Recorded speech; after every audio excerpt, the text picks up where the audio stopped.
Hace un tiempo se había visto un video de este violinista extremadamente famoso para los que les gusta la música clásica y este tipo de cosas, y con un violín que era costosísimo, millones y millones de dólares costaba este violín. Y esta persona estaba tocando el violín en Nueva York, en los trenes, en las estaciones de trenes de Nueva York, como un experimento social para ver si alguien se daba cuenta de lo que estaba presenciando. Gente pagaba miles de dólares solo para escuchar a este hombre, y sobre todo si tenía este violín que era tan especial y estaba creado de la mejor calidad. Y vieron que después de horas y horas y horas tocando este hombre, nadie se paraba a darle ni siquiera unas monedas. Yo creo que eso es más o menos la imagen o la situación que vive la iglesia en el mundo. La iglesia que el Señor ha creado, que ha redimido, gloriosa, preciada para el Señor, que ha comprado con su propia sangre en el mundo. Cuando Jesús dice, el mundo no los conoce, porque no me conoció a mí tampoco. Como este violinista que tocaba y la gente pasaba y lo despreciaba y simplemente lo ignoraba. Así es la iglesia. ¿Por qué? Porque la iglesia tiene una gloria oculta que es espiritual y que no se puede ver con los ojos. Y solamente aquellos que han sido unidos a Cristo, que han sido renovados en su mente, que han tenido un nuevo corazón, pueden apreciar más o menos la gloria oculta de la iglesia. Y ese es el título del mensaje de hoy, la gloria oculta de la iglesia. Estamos en Efesios, estudiando el libro de Efesios, y vamos por el capítulo 3. Hoy comenzamos Efesios capítulo 3, del versículo 1 al 13. Del versículo 1 al 13, y aquí seguimos. Pablo sigue instruyéndonos acerca de la gloria, la hermosura de la iglesia, la gloria oculta de la iglesia y otras cosas que nos enseña. La generación en la que vivimos hoy en día, y esto les compartía la semana pasada, yo soy parte de esa generación, tú también.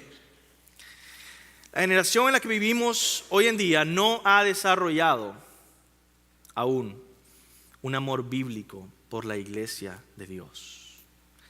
Los cristianos de hoy en día no tienen un corazón parecido al de Pablo, un corazón que ama a la iglesia y se maravilla de su gloria espiritual. Y cuando digo la iglesia, otra vez siempre tengo que recordarte, cuando digo la iglesia estoy hablando de esos miembros de la iglesia que están ahí al lado tuyo, enfrente tuyo, atrás tuyo. Estoy hablando de verse a ustedes mismos en grupo como glorioso, hermoso, precioso delante de Dios. Es muy probable que eso nos describa a ti y a mí. Es probable que aún nos falte crecer en amar aquello que Cristo amó más que cualquier otra cosa en la tierra. Dice Efesios 5:25, Cristo amó la iglesia y se entregó a sí mismo por ella para santificarla. Se entregó a sí mismo por ella para santificarla. ¿Quieres saber qué es lo que Cristo amó en la tierra? La iglesia, a la que vino a salvar. Y se entregó a sí mismo por ella. Tenemos que tener un corazón parecido al de Cristo, parecido al de Pablo, parecido al cristianismo bíblico. Pero te preguntas, ¿por qué esta generación no ama la iglesia de Cristo? Cuando digo esta generación no hablo del mundo, mis hermanos. Obviamente el mundo nunca va a amar a la iglesia, ni va a ver su gloria. Estoy hablando de esta generación de creyentes, de cristianos. Esta generación en todo el mundo, de personas que son fieles, asistentes a sus iglesias, que dan su diezmo, que sirven en sus iglesias, pero que no conocen la gloria de la iglesia y solo la ven con ojos carnales muchas veces, no con ojos espirituales. Debemos aprender a ver la iglesia como Dios la ve, ¿verdad? Y ese es el propósito del día de hoy. Y comenzamos a preguntarnos, ¿verdad? ¿Cuál es esta gloria espiritual? Es Cristo en la iglesia. Es la unidad espiritual unos a otros que tiene la iglesia. La iglesia brilla en su gloria cuando es más unida, parecida al Evangelio en reconciliación. La obra de Cristo brilla principalmente en la iglesia. Ahora, mira lo que escribe un autor que se llama Mark Dever en un libro sobre la iglesia. Dice: la predicación cristiana puede hacer que el Evangelio sea audible, pero los cristianos que viven juntos en congregaciones locales hacen que el Evangelio sea visible.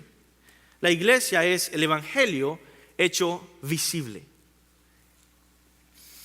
Por eso, para ayudar a esta congregación local, ¿verdad?, a poder desarrollar, tú y yo, poder desarrollar un amor y un aprecio por la gloria espiritual de la iglesia de Cristo, la gloria que no se puede ver ni tocar. Vamos a pasar por 3 preguntas el día de hoy que creo que nos ayudan a leer nuestro texto, ¿verdad?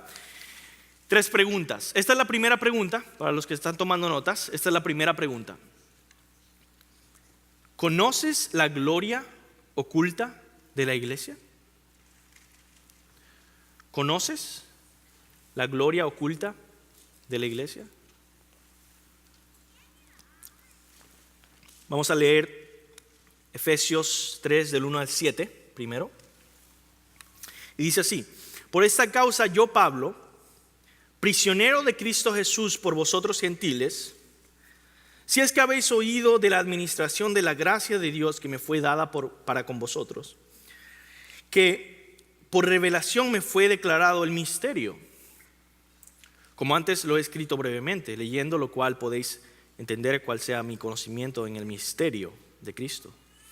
Misterio que en otras generaciones no se dio a conocer a los hijos de los hombres, como ahora es revelado a sus santos apóstoles y profetas por el Espíritu, que los gentiles son coherederos y miembros del mismo cuerpo y copartícipes de la promesa en Cristo Jesús por medio del Evangelio, del cual yo fui hecho ministro por el don de la iglesia, de la gracia de Dios que me ha sido dada según la operación de su poder.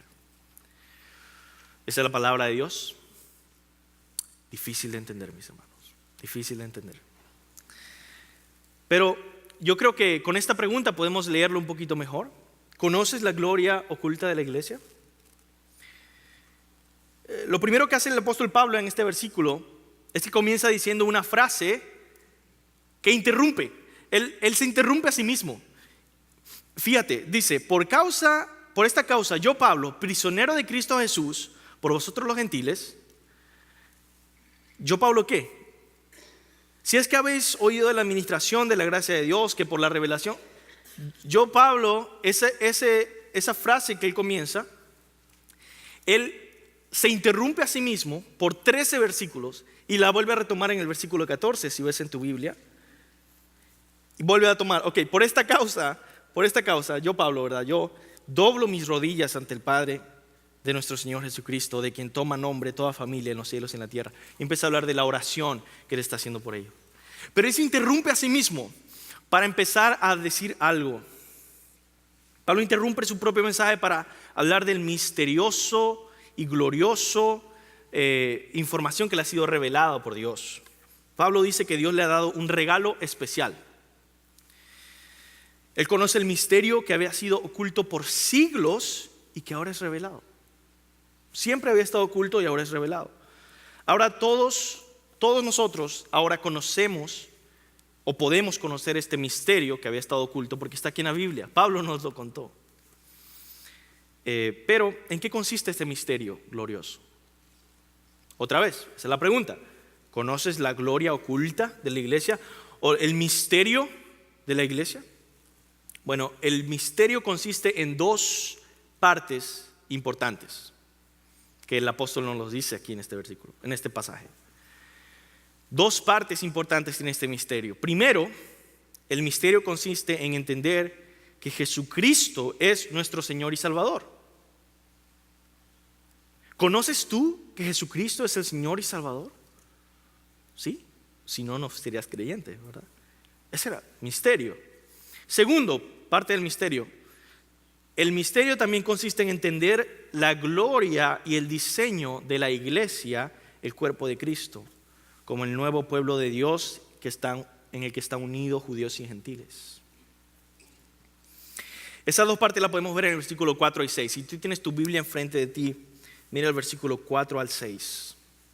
Dice: podéis entender cuál sea mi conocimiento en el misterio de Cristo. Esa parte de Cristo en griego y en otras traducciones, en inglés y en español, en otras traducciones es: podéis entender cuál sea mi conocimiento en el misterio, es decir, el misterio que es Cristo, el misterio que es Cristo, o el misterio, esto es Cristo. Y después continúa en el versículo 5. Misterio que en otras generaciones no se dio a conocer a los hijos de los hombres, como ahora es revelado a sus santos apóstoles y profetas por el Espíritu, que los gentiles son coherederos. Entonces esta es la otra parte del misterio, que los gentiles son coherederos y miembros del mismo cuerpo. Y continúa hablando un poco de esto. Entonces, ¿qué es lo más misterioso de este misterio? ¿Qué estaba oculto que no se podía la gente enterar en el Antiguo Testamento antes de que viniera el Nuevo Testamento? Bueno, debemos entender que el Antiguo Testamento tiene casi todo lo que nosotros entendemos del cristianismo, pero le faltaba interpretación. Los escritores del Antiguo Testamento, los profetas, escribieron estas cosas y a veces les faltó interpretación. Lo cual quiere decir que a veces incluso los mismos profetas que escribieron estas cosas no la entendieron totalmente porque les faltaba interpretación.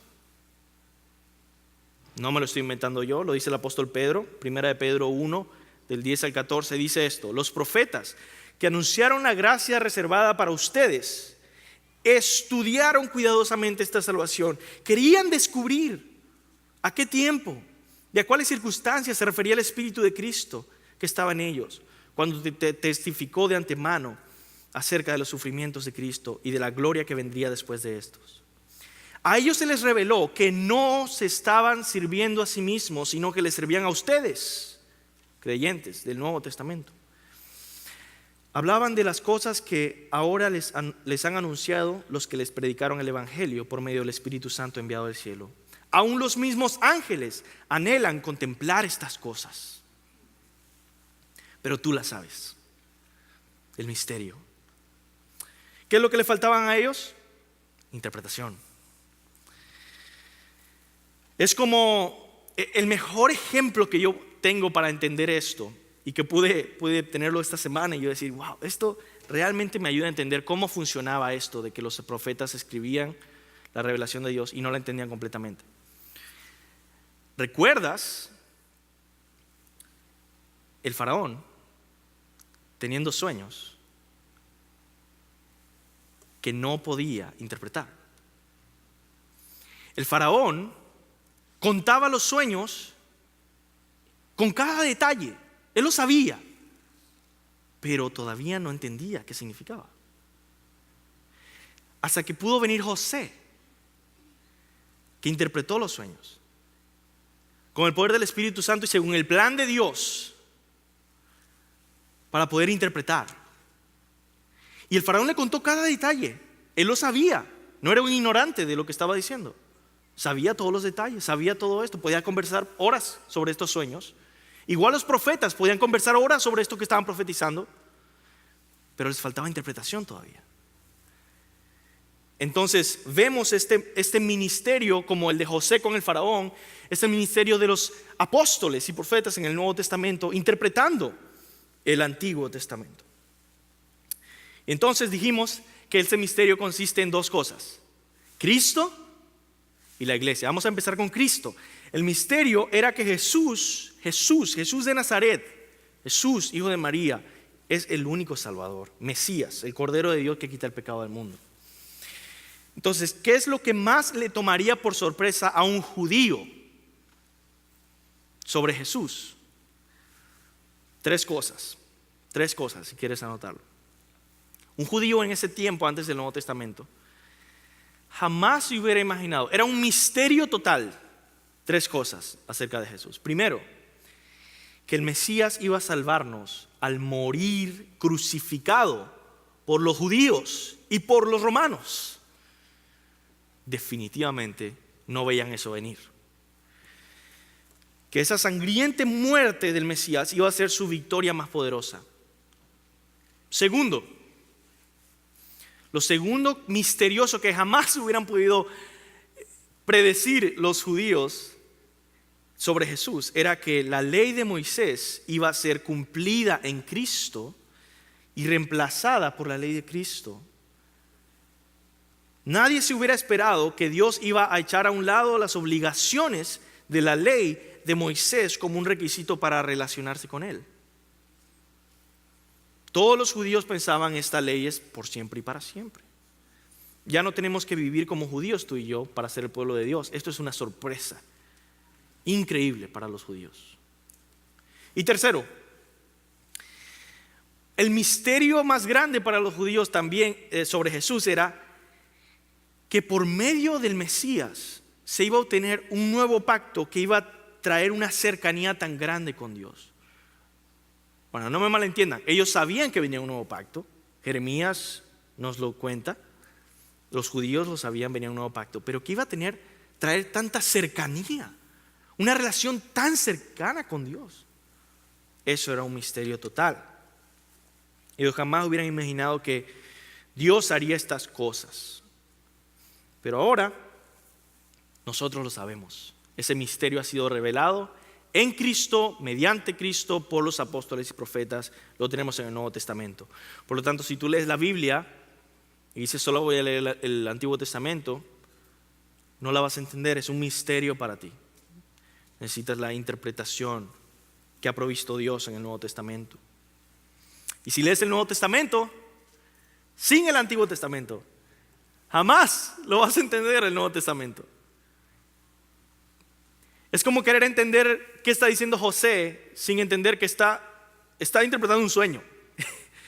Y decir, ¿qué está diciendo José? No sé, no sé. ¿Por qué? Porque no has entendido, hay otra parte, es el sueño que le está interpretando.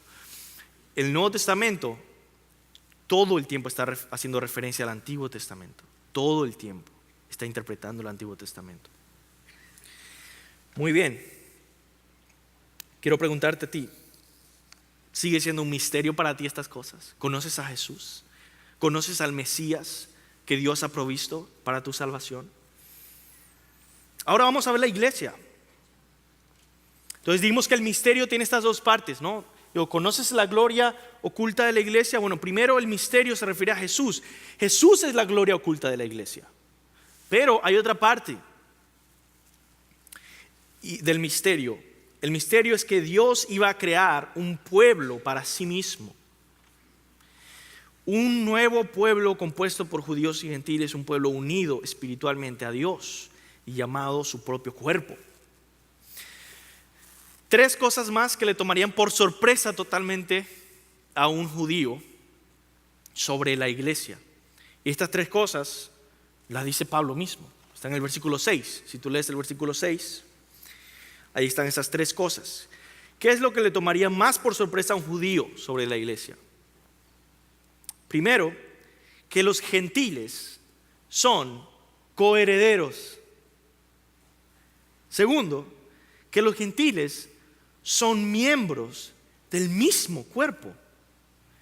Y tercero, que los gentiles son copartícipes de la promesa en Cristo Jesús por medio del Evangelio.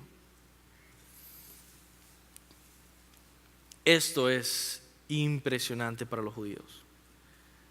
Sin esto no puede ser. Ellos son los enemigos de Dios y los enemigos del pueblo de Dios. Ellos son las personas impuras. No pueden tener una comunión con Dios. ¿Has conocido tú la gloria de este diseño de Dios de unidad y reconciliación? Mira lo que dice un autor llamado John Stott. Dice, la iglesia se encuentra en el centro del mismo propósito eterno de Dios. No es una idea divina, no es un accidente de la historia. La iglesia debe ser considerada como importante para los cristianos debido a su importancia a Cristo, que fundó la iglesia, la compró con su sangre y se identifica íntimamente con ella. La iglesia es el cuerpo de Cristo, la morada de su espíritu, el principal instrumento para glorificar a Dios en el mundo. Finalmente, la iglesia es el instrumento de Dios para llevar tanto el evangelio a las naciones como una gran hueste de la humanidad redimida para sí mismo. Cuando una persona del primer siglo se acercaba a una iglesia como la iglesia de Éfeso, imagínate qué será eso, ¿no? Ir a ese siglo donde se escribió esa epístola, esa carta, y entrar a esta iglesia. Pero tú eres una persona que no eres parte de esa iglesia y vas a visitarla. Tú eres una persona que no es cristiana y va a visitarla. Estarías extrañado, asombrado de ver a judíos y gentiles conviviendo, alabando al mismo Dios, amándose y ayudándose unos a otros y viviendo en unidad y paz. Tú te darías cuenta inmediatamente que hay un milagro frente a ti. Nadie puede lograr esto. Ningún partido político, ningún César, ninguna religión. Dios tuvo que haber hecho algo. Dios estaba en ese lugar. Algo glorioso se había percibido en ese momento. Y ahora tú eres parte de esa iglesia. Esa es tu familia. Cada vez que yo hablo de esta gloria oculta, lo puedes poner cambiar la palabra iglesia por tu familia en Cristo. ¿Conoces la gloria oculta de tu familia? La familia en la que tú perteneces. Ahora, es como descubrir que de repente tú tienes una familia increíblemente asombrosa. Creo que yo he hablado con bastantes personas que cuando se casan tienen esta conversación chistosa, ¿no? Cuando se casan y están el primer año de casados y dice, oye, ¿no tendrás un pariente rico de que no me has dicho, verdad? Es interesante, a uno le gusta jugar con esta idea de que quizá no lo sabemos, pero quizá nuestro cónyuge ha escondido que tiene una familia millonaria, rica. Pasan muchas películas sobre esto, ¿no? Es una fantasía interesante. Ahora, lo increíble es que esa es la realidad espiritual en la que vivimos, que no nos hemos dado cuenta de la gloria oculta de nuestra familia como la iglesia. Y empezamos a ver y decir, no, esto es cualquiera, es como cualquier otra persona. Más bien, hay otras personas que no son de la iglesia que me caen mejor y con las que me llevo mejor. Hay otras personas que no son miembros de mi iglesia que yo amo más y que me gustan más. ¿Cuál es el problema? No te has dado cuenta de la gloria espiritual que hay en tu propia familia, de la que eres miembro. Y ojo, esto va más allá de si te cae bien o no, de si es una hermana de un país muy diferente o de un país más cercano al tuyo. Hay un problema que a veces tiene que ver mucho en nuestra época, sobre todo. Nuestra época tiene que ver mucho con, déjenme decirles, la edad, ¿verdad? No, es que no son de mi edad.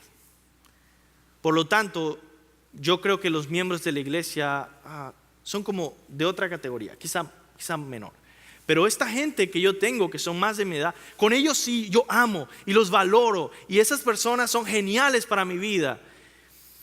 Estás cambiando tu primogenitura por un plato de habichuelas como Esaú. Estás cambiando la gloria magnífica de tu propia familia por decir, no, prefiero dejar a un lado esta gloria increíble de la iglesia y de la membresía de la iglesia espiritual para ir y tomar algo que cualquier persona puede tener, sea ateo sea musulmán, sea cristiano, cualquier persona puede tener un grupo de personas de su misma edad que se llevan bien. Pero esto es un milagro. Sigamos a la siguiente pregunta rápidamente. ¿Cómo hablas de la gloriosa iglesia? Versículos 8 al 12. ¿Cómo hablas? O sea, ¿cómo usas tu lengua, tus palabras? ¿Cómo hablas de la iglesia? Otra vez, quisiera que cambies en tu mente esa palabra iglesia por la palabra mi familia en Cristo. ¿Cómo hablo yo de mi familia en Cristo? Y esto es lo que Pablo nos dice, la forma en la que él habla, ¿verdad? Versículos 8 al 12 dice así, Pablo. A mí, que soy menos que el más pequeño de todos los santos, me fue dada, primero, noten ahí cómo él habla de sí mismo. Yo soy menos que el más pequeño de todos los santos. Me fue dada esta gracia de anunciar entre los gentiles el evangelio de las inescrutables riquezas de Cristo y de aclarar a todos cuál sea la dispensación del misterio escondido desde los siglos en Dios, que creó todas las cosas para que la multiforme sabiduría de Dios sea ahora dada a conocer por medio de la iglesia a los principados y potestades en los lugares celestiales, conforme al propósito eterno que hizo en Cristo Jesús nuestro Señor, en quien tenemos seguridad y acceso con confianza por medio de la fe en Él. Esa es la palabra de Dios, complicada de entender. Muchos elementos hay en este párrafo, pero yo quiero enfocarme un poco en la forma en la que Pablo describe el propósito de su vida. El propósito de su vida es usar las palabras de cierta manera. Y estas son las tres maneras en las que lo pone, y se los voy a poner en pantalla, y voy a tratar de usar exactamente las mismas palabras que él usa. Primero, anunciar las inescrutables riquezas de Cristo, dice Pablo. Inescrutable es una palabra en español que significa que no se puede hallar forma de entender y de explicar y de exhaustar todo el significado, el contenido de estas riquezas. Segundo, aclarar a todos el misterio escondido en Dios. Y tercero, dar a conocer la multiforme sabiduría de Dios mediante la iglesia, dice Pablo. Anunciar, aclarar, dar a conocer. El propósito de su vida y su misión es usar las palabras de tal forma que él pueda hacerle justicia a la gloria oculta que hay en la iglesia, que es Cristo y la misma iglesia, Cristo y la misma reconciliación que Cristo produce. Estas riquezas de Cristo se hacen visibles en la iglesia. Este misterio escondido en Dios es expresado en la iglesia. Y fíjese esa última, multiforme sabiduría de Dios mediante la iglesia. Esta es la forma en la que Pablo habla, ¿verdad? Quizás un poco complicado para nosotros, en la santa palabra de Dios. Pero Pablo, esta es la forma en que lo expresa, la multiforme sabiduría de Dios mediante la iglesia. Esa palabra multiforme incluso se puede comparar a la forma en la que se vistió José con la túnica de multicolores, ¿no? O sea, la sabiduría de Dios se demuestra mediante la iglesia, mediante nosotros y cómo convivimos. Se demuestra en todos sus colores, en todas sus formas diferentes, en todas sus variaciones de tonos. Esa es la sabiduría de Dios manifestada en la iglesia.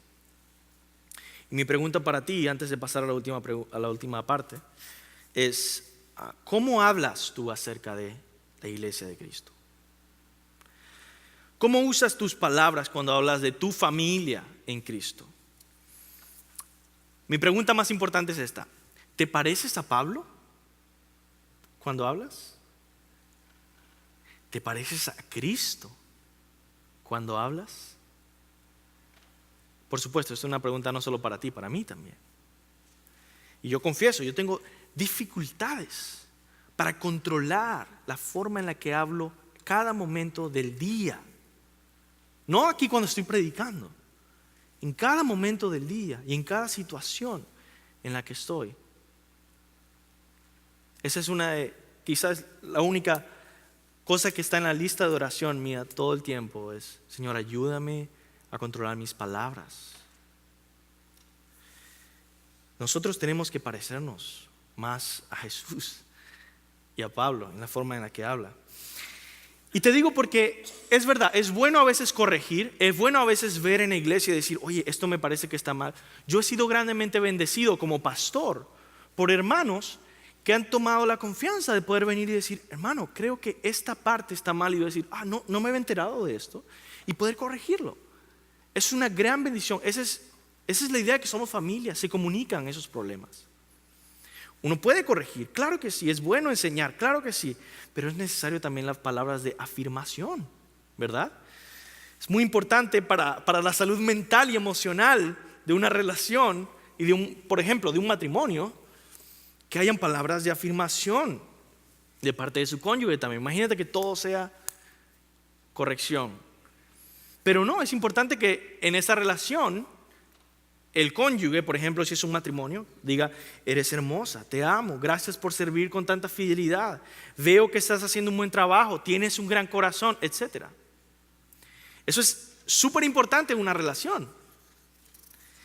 Ahora, en la preparación para este sermón, yo estuve tratando de buscar, una idea que yo tenía era buscar en la historia del cristianismo las mejores cosas que se han dicho de la iglesia, de la gloria de la iglesia. Tenemos 2000 años de historia como cristianos. Hay tantos escritos y cosas que yo digo, probablemente voy a encontrar cientos de escritos sobre cuán gloriosa es la iglesia. Encontré muy pocas, casi todas. El mayor enfoque, no que no había partes, sí habían partes, pero el mayor enfoque de casi todos esos escritos, y sobre todo los de hoy en día, son palabras de exhortación para la iglesia, de corrección para la iglesia, de enseñanza y a veces de crítica de sus fallas y flaquezas, y exhortaciones de cómo mejorar.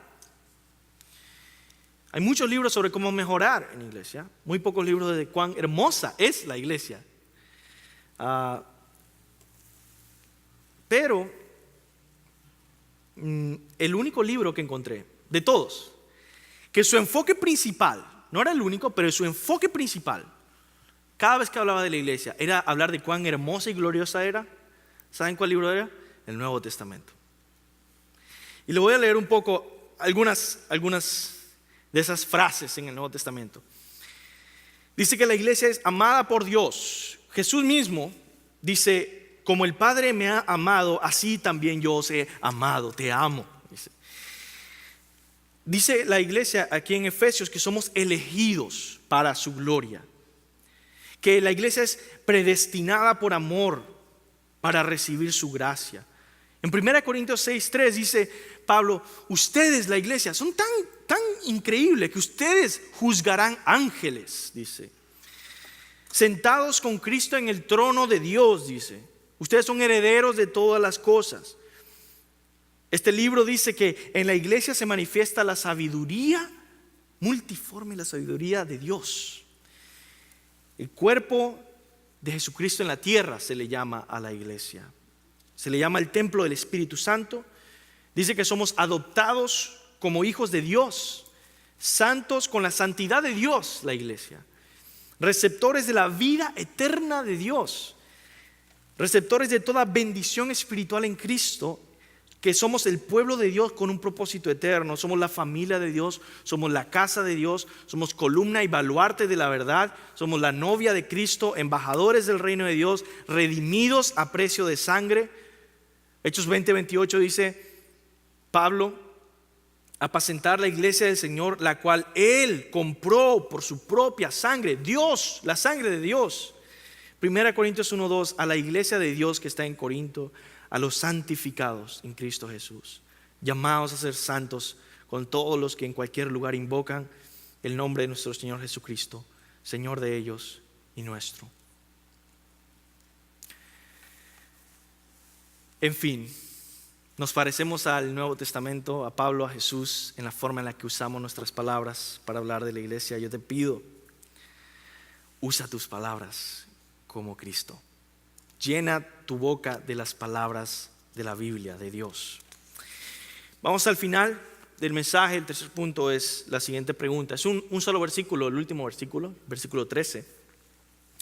Es esta pregunta: ¿cuánto darías por la gloriosa iglesia? ¿Cuánto darías? ¿Cuánto vale? ¿Conoces el misterio de la iglesia? Oculto de la iglesia, la gloria oculta de la iglesia, de tu familia. ¿Cómo hablas de tu familia en Cristo? ¿Cuánto darías por tu familia en Cristo? Obviamente vivimos en una época en la que la gente muy fácilmente se va de iglesia en iglesia, cambia casi cada año. Y hay church shopping, creo que se llama, ¿no? Simplemente ir a ver cuál es mejor para volver a otra y a otra y a otra. Y muchas veces el problema no es tanto las iglesias,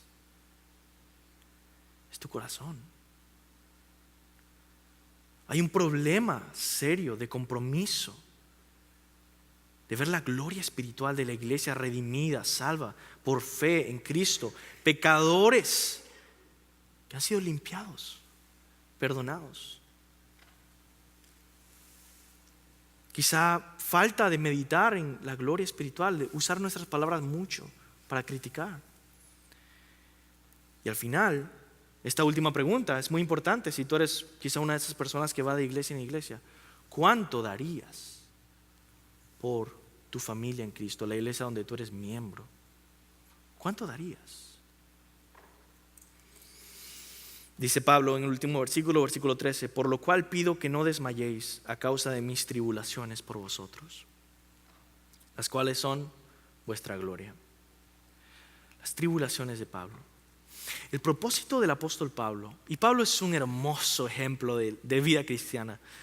El propósito del apóstol Pablo dijimos que era de usar sus palabras, de comunicar, de anunciar este glorioso misterio de la iglesia que está en Cristo, el glorioso misterio de Cristo, el glorioso misterio de lo que Cristo ha hecho en la unidad de la iglesia. Y ahora la pregunta es, ok, eso es lo que quiere hacer Pablo, eso es lo que trata de hacer Pablo, ese es el propósito de Pablo. Ahora pregunta, ¿cuánto es lo que Pablo ha pagado? ¿Cuánto ha dado Pablo para que ese propósito sea cumplido? Porque una cosa es que tú digas, sí, el propósito de mi vida es llegar a ser futbolista, pero practico una vez al mes. Puedes decir esto, pero ¿cómo lo demuestras con tus obras? Pablo, tú me dices que ese es el propósito de tu vida. Ahora dime, ¿cómo lo demuestras tú? Que eso realmente es lo que impulsa toda tu vida. Sus sufrimientos. ¿Cuánto Pablo daría por la iglesia, por su iglesia, por miembros de su propio cuerpo? Y por los miembros que vendrán, la iglesia espiritual que viene. Pues yo te voy a leer los sufrimientos de Pablo en 2 Corintios 11, 23 al 29. Dice, mira, escucha a Pablo. Los sufrimientos de Pablo son nuestro ejemplo. ¿Okay? Los sufrimientos de Pablo son nuestro ejemplo. Dice, he trabajado con más esfuerzo, me han encarcelado más seguido, fui azotado innumerables veces y enfrenté la muerte en repetidas ocasiones. En 5 ocasiones distintas los líderes judíos me dieron 39 latigazos. 3 veces me azotaron con vara. Una vez fui apedreado. 3 veces sufrí naufragios. Una vez pasé toda una noche y el día siguiente a la deriva en el mar. He estado en muchos viajes muy largos, enfrenté peligros de ríos y de ladrones, enfrenté peligros de parte de mi propio pueblo, los judíos, y también de los gentiles. Enfrenté peligros en ciudades, en desiertos y en mares. Enfrenté peligros de hombres que afirman ser creyentes pero no lo son.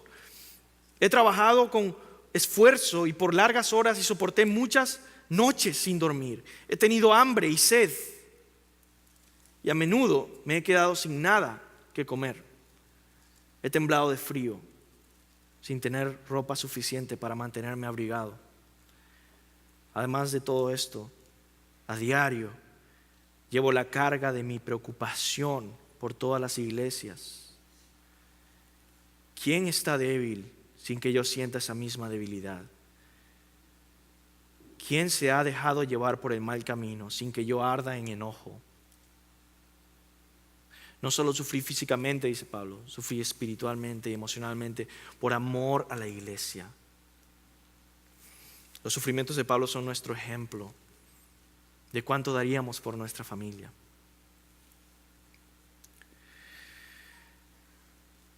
La vida del creyente, mis hermanos, del creyente genuino, del creyente verdadero, conlleva sufrimientos. Jesús mismo nos dijo: si el mundo os aborrece, sabed que a mí me ha aborrecido antes que a vosotros. Si fuerais del mundo, el mundo amaría lo suyo, porque no sois del mundo. Antes yo os elegí del mundo, por eso el mundo os aborrece. Acordaos de la palabra que yo os he dicho: el siervo no es mayor que su Señor. Si a mí, Jesús, si a mí me han perseguido, también a vosotros os perseguirán. Si han guardado mi palabra, también guardarán la vuestra. Los hermanos que están muriendo hoy en día en todas partes del mundo, hermanos perseguidos, ese es tu hermano. Es mi hermano el que están matando por ser cristiano. ¿Cuánto daría mi hermano por la iglesia? ¿Cuánto daría yo por la iglesia? Sufrir por Cristo es un regalo. Eso es lo que la Biblia dice, no es lo que yo digo. Ahora, si yo dijera eso, sería escandaloso, sería una locura. Pero en Filipenses 1:29, Pablo dice: pues a ustedes se les dio no solo el privilegio de confiar en Cristo, sino también el privilegio de sufrir por Él. ¿Qué? Pablo, estás loco. Se me dio el regalo, Dios, de poder creer en Cristo, pero ¿sufrir por Cristo? Sí. No solo se les dio el regalo de creer en Cristo, se les dio el regalo de sufrir por Cristo. Así que, hermanos, para esto fuimos creados y esta es la gloria hermosa de la iglesia. Por lo tanto, no deshonremos a la novia de Cristo. Y date cuenta de que nosotros somos esa novia de Cristo, el glorioso cuerpo de Cristo. Y esta gloriosa iglesia fue comprada por un precio de sangre, la sangre de Dios. Y vale la pena dar nuestra vida por amor a Cristo y su amada iglesia.